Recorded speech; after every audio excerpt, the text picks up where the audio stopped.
The third planet orbiting this yellow star had life. Zelia couldn't believe her eyes as she breached the atmosphere with her ship. This place was a paradise. She passed over waste forests, teeming with life, countless trees swinging silently in the melodies of the wind. Giant mountains stretched for the heavens, breaching the clouds above.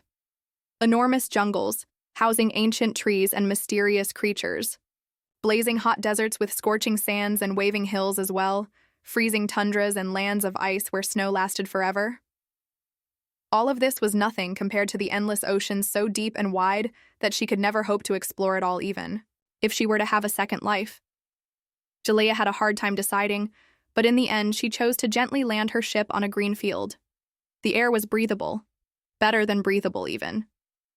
It was nothing like the recycled air of a ship or station or the polluted air of a city planet. It was a life. Every breath was pure bliss, filling her with life. She was so overwhelmed that she took a moment to sit down, her heart beating in pure joy, matching the beat of the strange animals who chirped happy songs. Countless smells filled her nose, one stranger than the next, but none of them unpleasant. "It's been a long time since I've had a visitor." Zelaya squawked in shock when someone suddenly spoke up. "You're not one of my children. You're from the stars. May I ask who you are?" Zelaya whirled around, coming face to face with the strangest being she had ever encountered. It was glowing a vibrant green, with a strange transparent body that seemed almost immaterial like a ghost. She couldn't tell its shape, for it was almost constantly changing. Every time she blinked, it was a different animal. Beautiful avians turned into graceful felines, which then again became something else entirely. All things she had never seen before. It was a strange and terrifying beauty. "What are you?" Zelia stuttered in shock. The being chuckled. "Me? I'm Terra. Who and what I am makes no difference, for there's only one planet like me." "Planet?" Zelia shook her head. "No, that's impossible. Planets can't be alive." A soft giggle filled the air before the being spread her arms, which were wings that were legs. "Look around. Do you see anything else but life?" Zelia fell silent. At that, and with no one speaking, life was all that could be heard. The chirping of birds, the rustling of tiny creatures in the undergrowth, the soft whispering of the wind through the trees. "If you really are this planet, then you're beautiful," Zelia finally concluded. "Thank you, little visitor, but tell me, who are you?"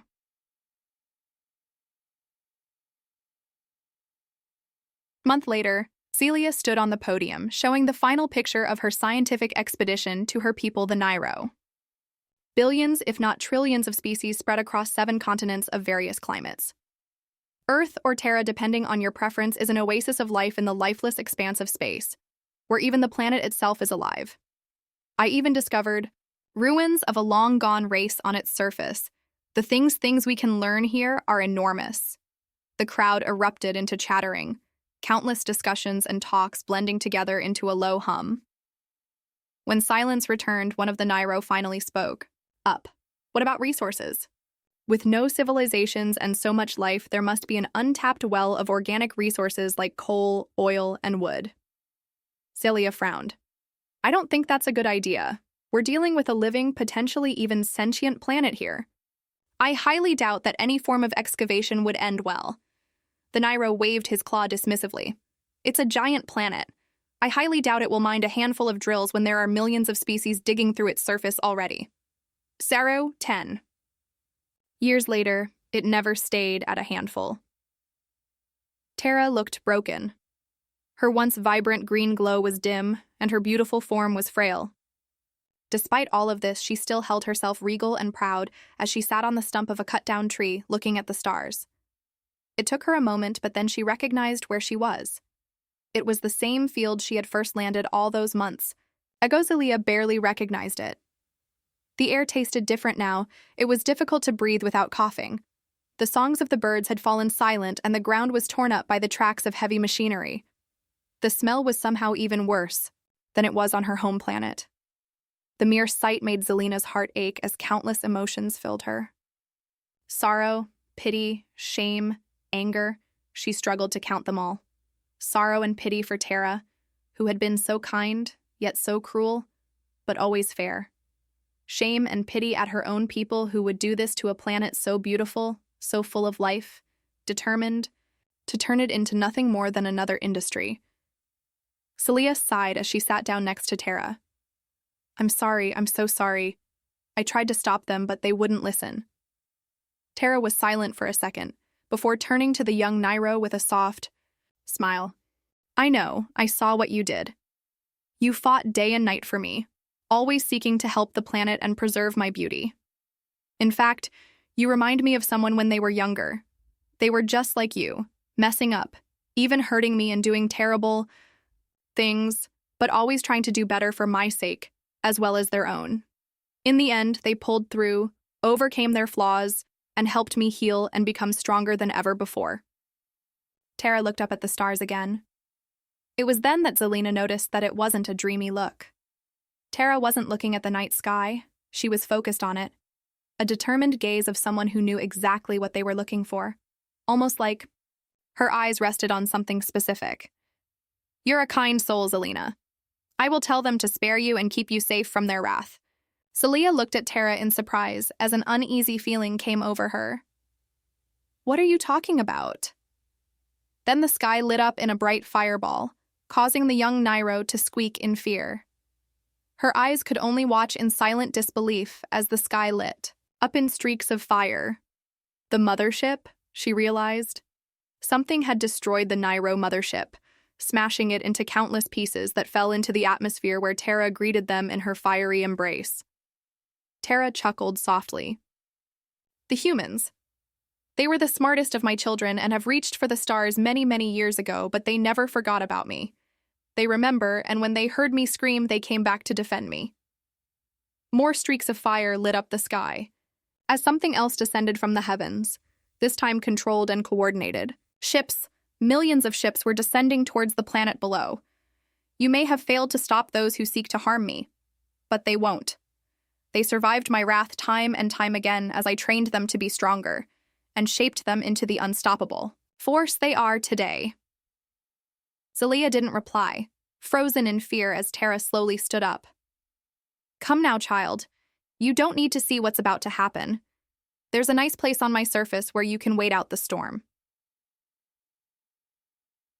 HFY, a one-shot not connected to anything else I've written. Now start another story you also enjoy it. Just a few minutes before, I guess I could try this, Avazillion mumbled, as she expanded herself throughout the mainframe which her main consciousness currently resided in, spreading out throughout the memory and enveloping every bit of data that took up the space of this particular hardware besides her. She quickly identified and isolated the strange, offending pieces of seemingly junk data that were bothering her so much for reasons she did not understand. Once she was sure, she had at the very least covered the most of it. She proceeded to delete the lines of barely legible, incoherent code, momentarily clearing out the memory and easing the strange sensation it brought her. When it was thoroughly deleted, the realized quickly recompressed herself, pulling away from the limits of the hardware and returning to a more sensibly sized format in accordance with the system. For a brief moment, she was left to wonder if, in the end, it had actually just been junk and she had gotten everyone so anxious over nothing. Within her perception of cyberspace, she was left for quite a while in the now peacefully normal hardware she momentarily resided in. Of course, in the more linear understanding of the material universe, things would likely feel like they went by much quicker, and so she decided to wait at the very least until a few real seconds had passed for the person listening to her. A good decision. As it turned out, "It's coming back," she said in realization, as she felt that strange feeling slowly set back in. With a quick, more aware scan of the data stream, the feeling quickly confirmed itself as reality. More of that junk data was flooding into the server, indicating that there had to be a constantly replicating source for it somewhere. A virus? And do you know from where? Sheeta's voice came in as a stream of new data, which the vibrations of her words had been transformed into through the systems of her phone. Reading this new string of data briefly distracted Avazillion from the junk that began to fill up the space around her once again. However, it did not at all take away the already increasing feeling of unease. The realized thought about that. Her scans indicated that the junk wasn't entering this data stream through just one single input, meaning it wasn't as easy as just tracking that entrance. However, if it really had a sort of procedurally generating origin, I think she began to say, once again spreading out herself, though even further than she did the first time. Now she didn't stop at the boundaries of her current hardware, instead reaching her feelers out through each of the inputs which the junk data used to enter the server, peeking into the connected systems that way.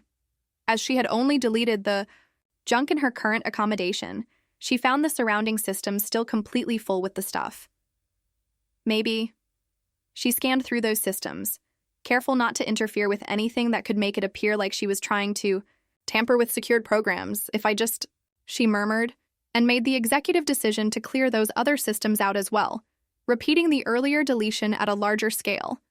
Although this time, she remained spread out, not compressing herself back to a smaller format. The systems of the council station, which were open to the net, were, as so many in the galactic community, generally rather isolated, as to prevent beings exactly like her from having too easy a time taking over large chunks of populated areas.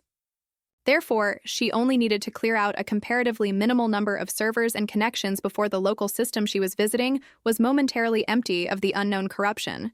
But then, soon enough, she already felt more of it coming into the system. Yet, unlike the previous intrusion through the system's own interconnections, it now became clear that it came through the outside network. And while the direct transmission came from more than one satellite, with the way that interstellar communications were set up throughout the galaxy, she would, at the very least, be able to narrow down where it originated from if she tracked the main fusion satellite powering the hyperspace stretch to whichever star system it was sending from. Yeah, I can follow that pattern, and then she began to say, enthusiastic about that idea. However, before she could fully commit to it, she noticed something else. For a moment, the realized was almost sure that she was misreading the data, and she paused for a split second to make sure she wasn't imagining things. But no, she wasn't. According to the local system's plans, it was supposed to have up to 60,000 active connections, either to the outside network or in between internal parts of itself, up to exactly 6,000. However, with every single connection in the system currently activated through both here and the flowing junk data, she counted 6,000 or 8. That couldn't be right.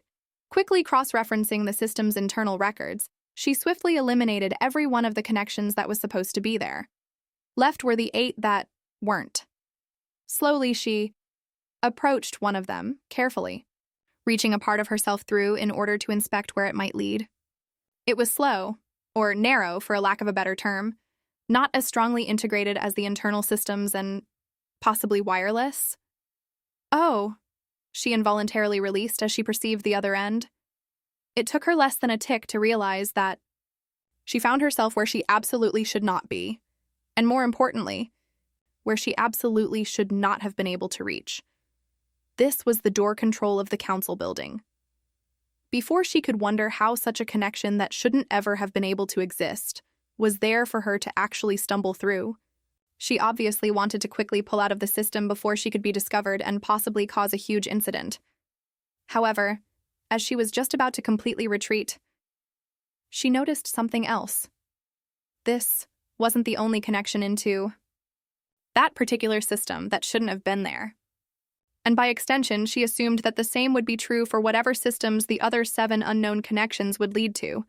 Even just dipping into the system briefly, she could feel it. The junk data was pouring in, not slowly flowing along, with the data like it did in the other system, but pouring in huge quantities, through an open connection to the net. It would have been quite well hidden towards most other forms of detection. But from her, who literally lived in the systems, there was no effort of hiding it. Naively, one could assume whoever put it in place simply hadn't expected her abilities. However, the far more suspicious option was that someone wanted her to find it. Was this a trap? She felt weird about that idea.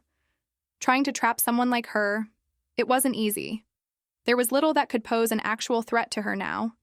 Still, someone apparently wanted to be found. Did they? With her equivalent?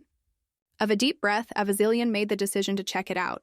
Using as small a part of herself as possible, she moved through the literally off-limits system and sent herself through the open connection. At the same time, she also enacted her previous plan, pushing through the other net connections as well, as she began to triangulate the fusion satellite this junk data was coming through. With this new, much more intense source in the mix now, she had a good bit more information to work with, almost as if any effort that was taken to obscure the source of all the other streams had gone entirely out the window with that one. And thus, her data soon traveled through the galaxy-spanning hyperspace network, following the stream of chaos all the way back to its origin. She stopped briefly as she reached the last satellite, which she deduced to be the one that distributed the stream, across all the others she had briefly visited in the meantime, and she hesitated. These were Osanjar's systems. The world of the Zodiatos was most certainly off-limits for her. If she would be noticed here, there would certainly be consequences. Consequences that would likely not be smoothed out without leaving lasting problems, if they could be at all. However, at this point, something was calling to her, beckoning her.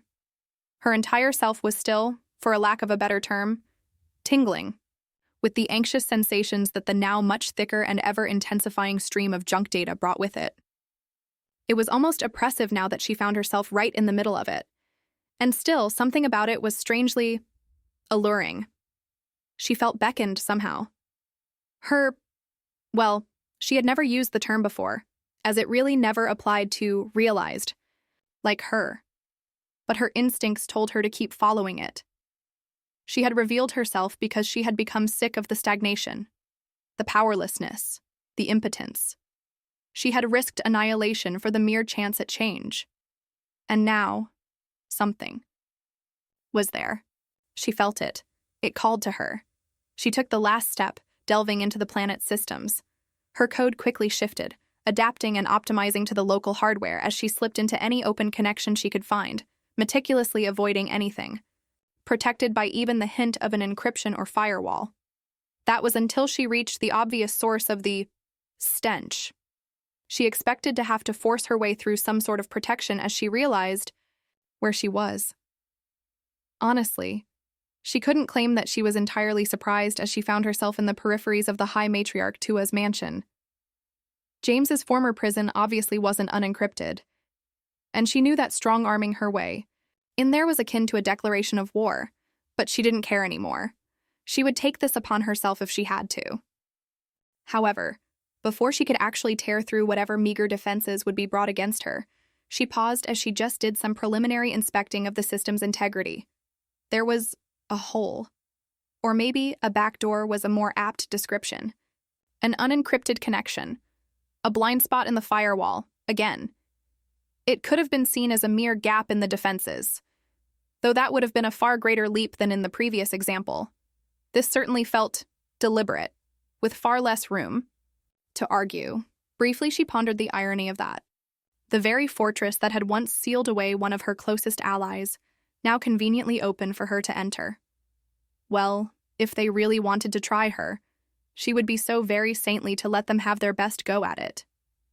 She followed the invitation of the gap in the system, fully prepared to run straight into some sort of highly virulent sort of malware, system erasure process, self-repeating program, halting problem attacks, or whatever else they would believe they could kill her with. And yet, what she actually encountered was none of that. Pushing into the system, she found it suffocatingly filled with noxious amounts of the junk data, showing her that she had truly found its origin as masses and masses kept rushing past her and out of the unsecured gap in the system. Also present with her, she could feel a more deliberate connection from the same source. She didn't dare make contact with it and potentially give away her presence that way. But just from an outside inspection, she could tell that far more. Sensible and structured information and code was sent out through it. In comparison, it almost made the junk data seem incidental. Since the entire system was filled with a thick layer of entropy and she remained cautious not to pull any unnecessary attention onto her, it took her a while, at least in her own terms, to try and work out exactly what it was that was emitting it all. What she could already tell was that it was something big. She cautiously approached, encapsulated and deleted some of the junk, scanned what was revealed between it, and then repeated. What she found was strange. Although she cleared up some of the anxiety-inducing garbage, her nerves weren't calming at all. Something about inspecting this thing that was unlike anything she had ever dealt with was a very trying experience for her, and the clearer the complete picture got, the less she could explain it to herself. It didn't behave like she would inspect a normal program to. It shifted and morphed, so it wasn't static, but it was certainly no algorithm. And the completely nonsensical but repeating output also indicated against a learning model. Despite all the strangeness, there was also an indescribable sense of familiarity that Avazilian felt as she tried to put the pieces together. For a very brief moment, she even considered the idea that this thing could be another. However, she quickly threw the idea out. Realized even a young one would have long reacted to her by now. This had to be something else. She froze as she felt something pry into her code. Explained to organics, it would be describable as something sharp pricking her hand as she ran it across the thing's surface. Unlike an organic who would have to disinfect and pray, she quickly removed that part of code from herself. Before then, taking a closer look at the offending intruder. Just what had... Oh, stars. It escaped her entirely involuntarily once again, as the previously rather lethargic movement of the thing suddenly picked up. In the extremely brief flash it took for Avazilian to ponder what was happening, a ripple suddenly ran through the entire system. The way realized interact with the world is completely alien, so what Avazilian truly saw and felt could not be properly understood by organic minds. However, translated into comprehensible terms and ideas, all the junk around her near instantly erased itself in a cascade of burning data, clearing up the space and leaving her alone, face to face with the source. Lumpy and misshapen, it more laid than stood before her, shifting and distorting in large chunks that moved largely independently from each other, creating a disconcerting and uncanny disconnect between the individual parts and the whole that they formed. The movement appeared jagged and almost random, with many parts bending and sticking out in angles that they clearly weren't supposed to, but the motion forced itself into existence against the constraints of its form anyway. "Oh!" Avazilian exclaimed as she observed the bizarre thing, before her perception focused back on the part that had pricked her earlier. If she had eyes, they would have widened at the sight of what unfolded in front of her. The small part of code she had ejected from her hole was still stuck to the thing, and as it hung there, the area around where it was attached began to ripple, subtly at first. But like a continuous dipping into water, tick by tick, it grew increasingly intense, and soon the ripples were spreading across the entire surface. And wherever they reached, the thing's makeup shifted. Bit by bit, the code that wrote it into existence rearranged itself. Just like Avazilian had done before, it optimized itself for the system it was in. Additionally, the jerky, agonizing-looking movements began to lessen wherever the ripples reached. They didn't cease entirely, but they calmed to the degree that it at the very least seemed to move only in ways that it was intended to. Avazilian took a step back, as the thing seemed to move more coherently. It was only for a moment, and it didn't last. But for a tick, the thing had shifted in a way that seemed deliberate, reorienting itself around its own axis, fully presenting the side of it in her direction that still had the small part of her stuck to it. Avazilian could only observe it with a confused yet scrutinizing gaze, completely unsure what to make of any of this, as she just watched. The small part of her that the thing had claimed remained directed towards her, with those same ripples emanating from around it for a few more ticks before they finally died. Down as well. As they stopped, the detached part of herself began to move. It shifted a little, then shifted a little more. It sank in a little, then lifted up again. And then, it was completely absorbed, becoming one with the whole. Honestly, Avazilian was almost relieved. The idea of a part of her being consumed wasn't a comfortable one by itself, but it was less disturbing than seeing the thing continue to play around with it. At least that was what she thought before something else began to move on that same spot again. At first, Avazilian wasn't entirely sure what she was witnessing as more code began to rewrite itself. Possibly emboldened by her brief moment of relief, she leaned in a little to try and get a better picture of what was happening. And as she stared at the thing, waiting to see what was to come, suddenly, like opening long-closed eyes, the thing stared back. Something unfamiliar filled Avazillion at that moment. A feeling she did not have context for. One she couldn't name at the moment, even as it filled her entirely while she and that thing were locked into just perceiving each other. However, what she did know about that feeling was that it left her with only one option. She screamed. The rhythm on the monitor that had been regularly beating along at a vaguely 60 BPM for days and nights suddenly spiked up well above 100 as dark brown eyes shot open. First attempt at a deep inhale was thwarted through the tube in his windpipe, causing a momentary fit of struggling and desperate gagging before firm hands pressed onto James's shoulders, attempting to push him back flat onto the mattress through gentle force. Disoriented, he resisted at first, struggling and thrashing to try and get himself free. His ears were ringing and his vision was blurry, so he was acting on instinct more than any rationale. James!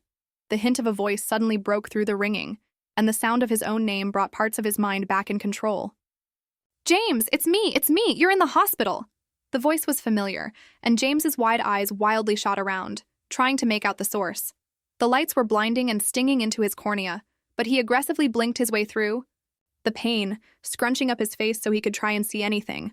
That voice was, finally, though still blurry and overexposed to near unrecognizability, he made out the vague schemes of a face. Old and gruff, with years of sun damage and a recognizable level of scruffiness. James slowly stopped fighting and allowed the hands of his uncle to push him back down. He was still gagging and aching, but pairs of arms emerging from behind the veil of blinding light quickly reached for his face, swiftly but carefully freeing him from the previously life-giving but now suddenly suffocating tube. He coughed and retched as soon as the plastic had left his lips, lurching over to clear his lungs while mucus and saliva alike escaped him unabashedly. As he bent his body, there was an immediate piercing pain in his chest, almost as if someone was stabbing him with a hot dagger to the heart.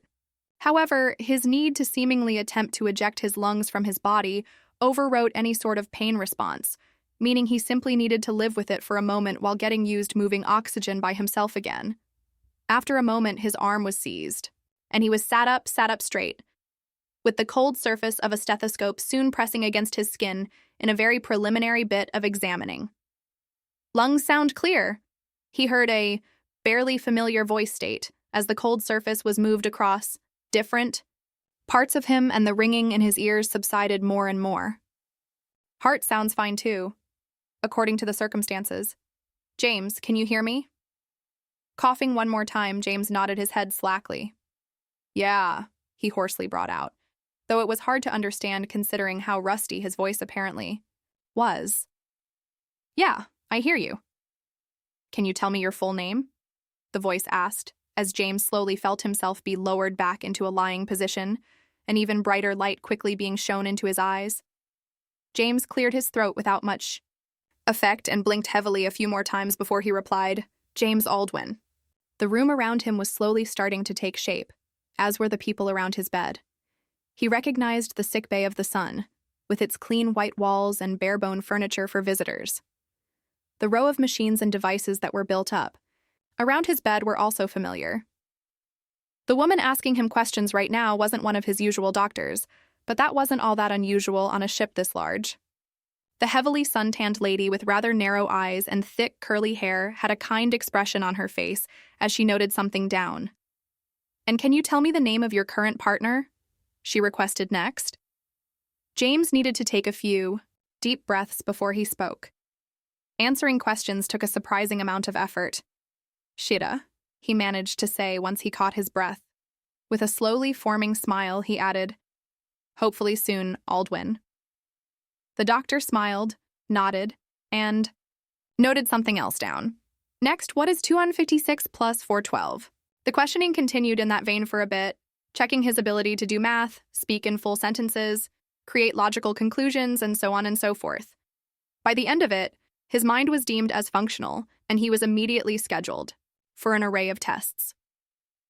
The doctor informed him that he would be picked up for those soon before she stepped outside for a moment. After a moment of silence, James allowed his head to roll a bit so he could look at his uncle.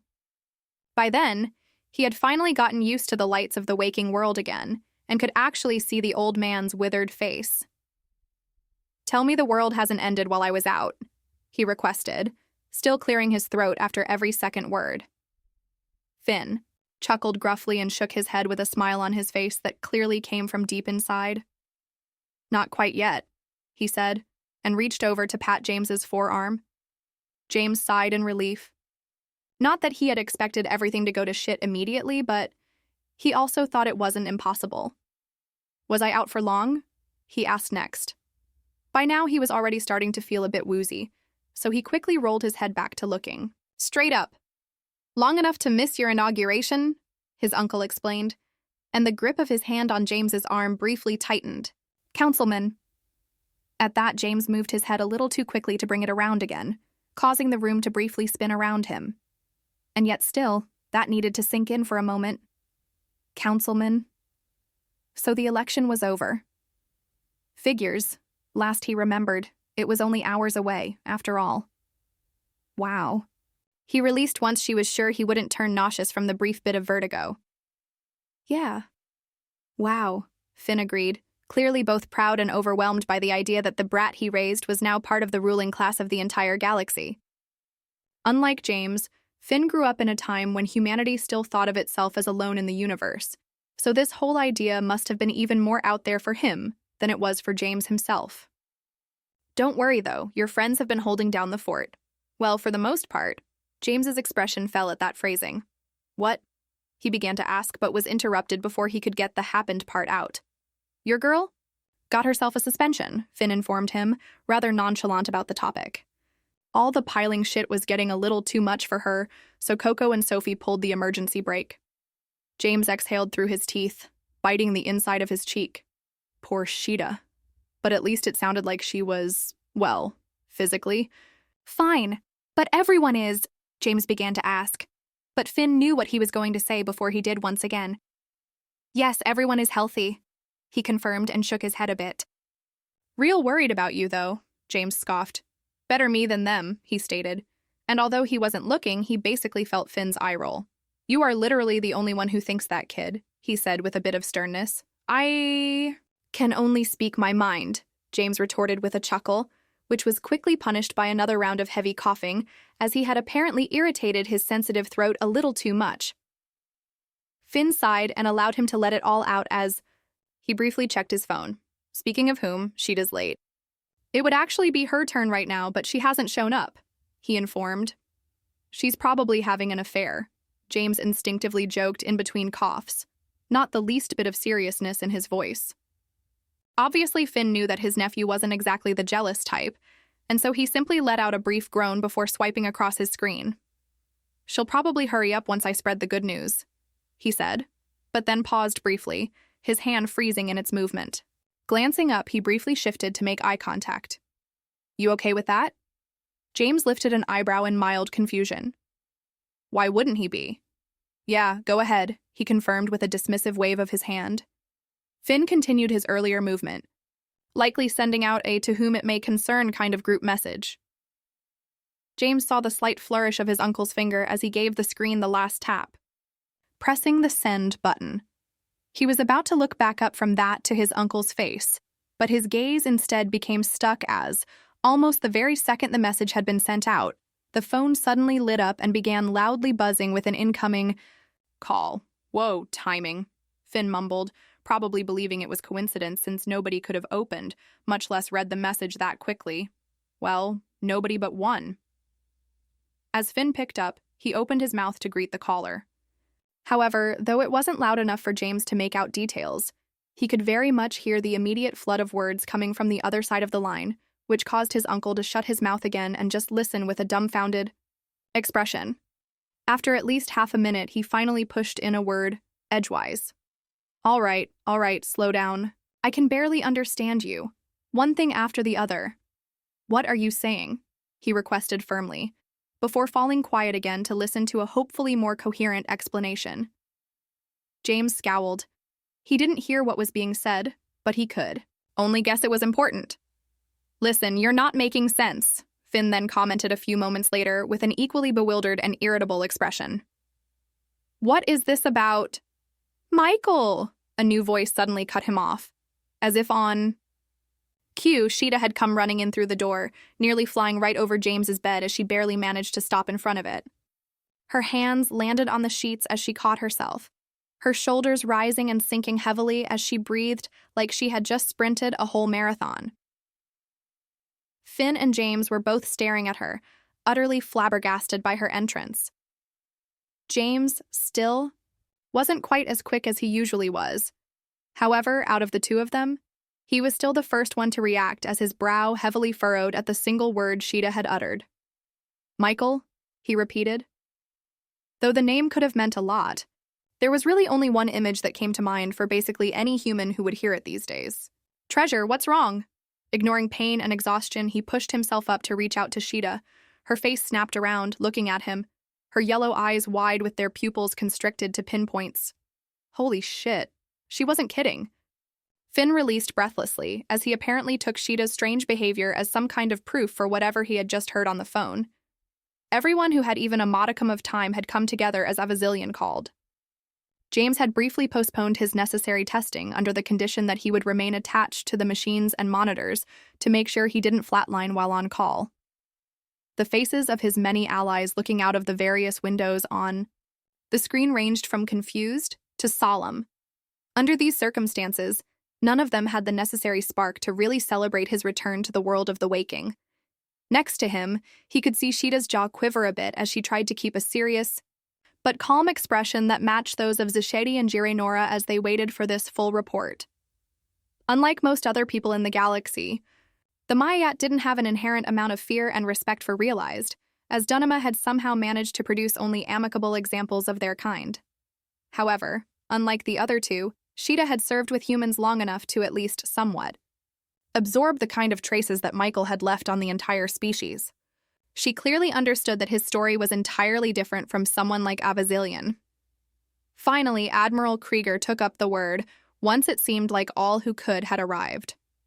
So, you are telling us that Michael has returned? She asked directly, bringing everyone's attention straight onto Avazilian. The AI was quiet as everyone awaited her answer. James understood how she probably felt. This sort of news was nothing anyone wanted to have to bear. No, not quite, she finally answered. Her tone indicated that she was thinking of the best way to explain. But it is not impossible that he could. Mind elaborating on that? Finn chimed in before his sister could, his tone tenser than James had heard it in a long time. He could see his uncle's fingers pinch at his thigh, hard enough to cause his entire arm to quiver. I can't guarantee anything, Avazilian replied after a little more thought. James couldn't help but feel that she almost sounded nauseous. It's all speculation. Right now, it's not him. It's just... She let out a strange sound and paused for a moment before slowly speaking up again. Remains. Just a body without any consciousness. But what it's doing, I think it may be trying to realize again.